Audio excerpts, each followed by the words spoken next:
Hi there, Janet Fritz here for Galaxy Girl Creations. Welcome to my channel. Today we are doing May I Scraplift You, and it's all about the mouse. We are combining the two to create an awesome layout that is Disney related, but also picks up on these layouts from Life with Evie, or I'm not sure, maybe it's Evie.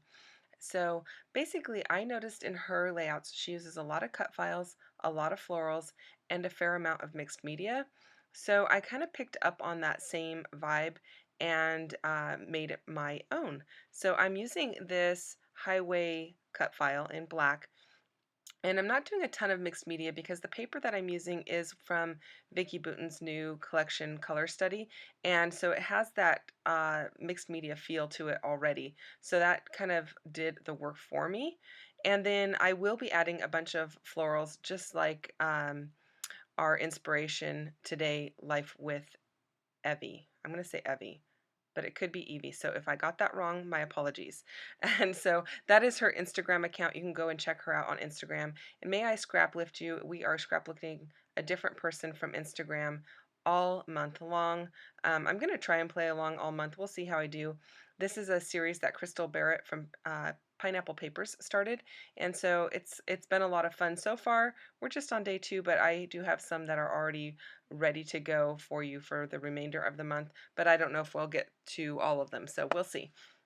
So I want to thank Crystal for setting up this hop. It's a lot, or this series. It's been a lot of fun so far, and It's All About the Mouse is a Disney series or Disney inspired series that we use things from Disney to inspire our layouts. You can use Disney photos, which is what I'm doing, or you can use other things from Disney as your inspiration.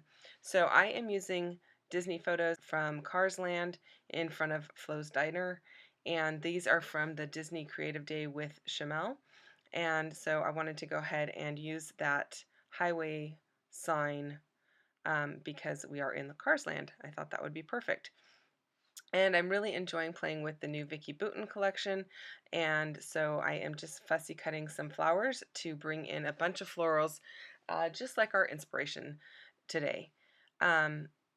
You can go and check out all month long the May I Scraplift You series, and you can check out the All About the Mouse series every month, and I believe it's the first Monday of the month. Anyway, all of the links to everybody who is playing along with both series are going to be down in my description box below. And then I had this other piece of paper from Vicki Boutin, and I decided to go ahead and cut these florals to bring in the florals just like the inspiration pieces have. They have so many flowers on them, which are really beautiful. And so I don't have a lot of flowers from this collection other than the papers that I chose. I purchased extra papers so that I could fussy cut them because, you know, if you get this paper at Joann's like I did for 20 cents, that's a whole lot of um, cut floral pieces that you can use on your layout for just 20 cents. You know, if you don't mind spending the time cutting them.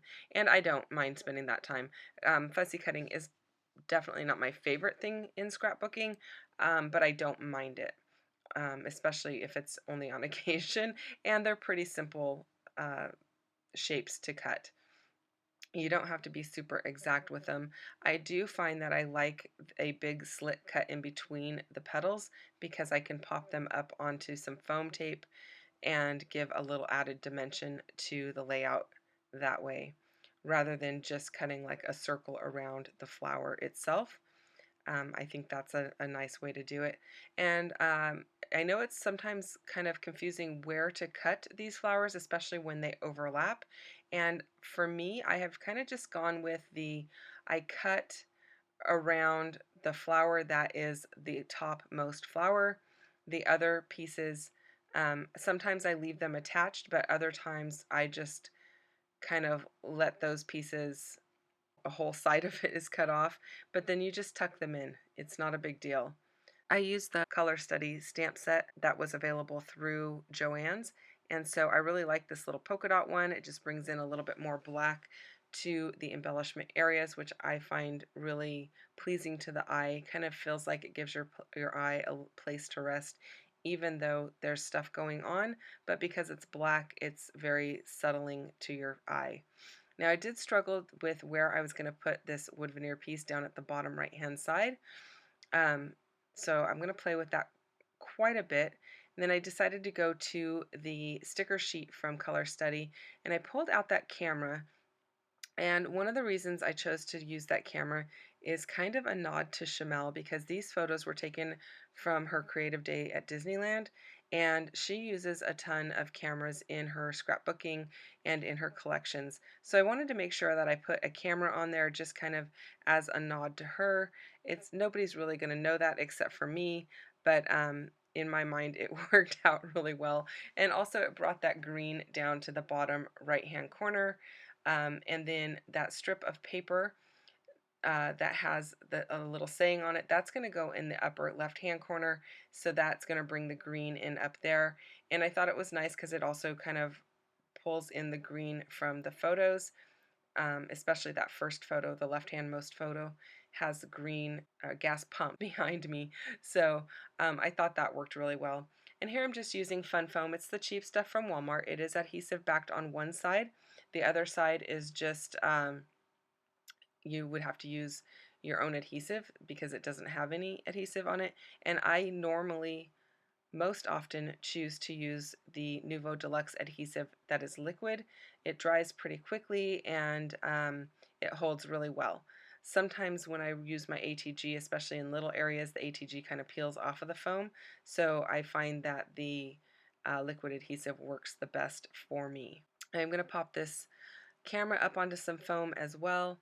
I just have the sheets of foam are I think they're like around 5 by 7 in size, and I usually just cut strips of it and have them sitting in a little bucket to the side of my desk so I can just pull the strips out when needed. I do have several that are full sheets still in case I want to do like the whole back of a photo or something like that, but I always have a few sheets that are already cut up and ready to go. And then again, I am playing with that little piece down in the bottom right hand corner, trying to figure out where I'm going to put that.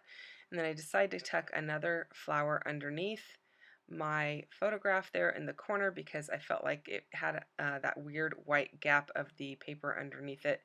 And once I get done layering things up, it doesn't show so much, but it was bothering me in the process that there was like that white gap of paper between the photo and that yellow flower. I do want to make a note that we were able to make any choice in who we wanted to Scraplift for this particular series. Crystal did have a list of people that followed her on Instagram, and she wanted to give them back a little bit of love, and that's how she made her list. For the most part, I'm following along with her. However, I do have a couple of days where I have them swapped, like flip-flopped, and then there are a couple of days where I swapped out a couple of people.